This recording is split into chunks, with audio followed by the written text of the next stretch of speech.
We have a tragic update tonight to a medical story we brought you last month about chronic pain after laser eye surgery and one man who was powerless to cope.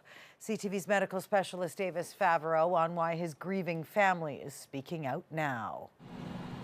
Many thousands of nearsighted Canadians have had laser eye surgery to sharpen vision, but for one Ontario man, the procedure ended with a devastating outcome. Paul Fitzpatrick got his first PRK treatment in Toronto more than 2 decades ago. It ruined his life.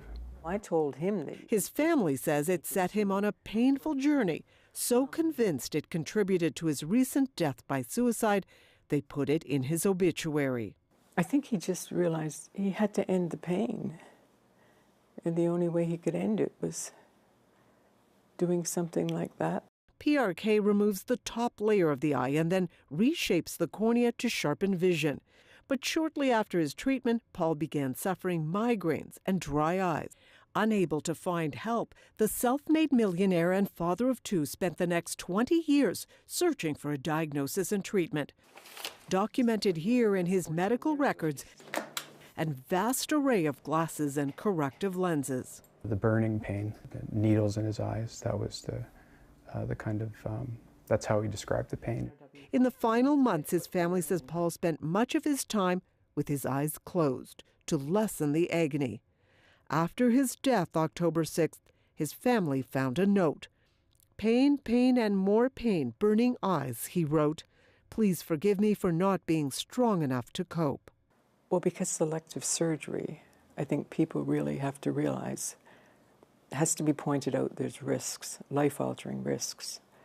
Many patients have had PRK and other LASIK eye surgeries with no complications, but doctors have identified a rare condition called corneal neuralgia, pain linked to nerve damage in the eyes. He left no stone unturned. Paul's family suspects that's what he suffered, but he never got a diagnosis, a reason they are telling his story.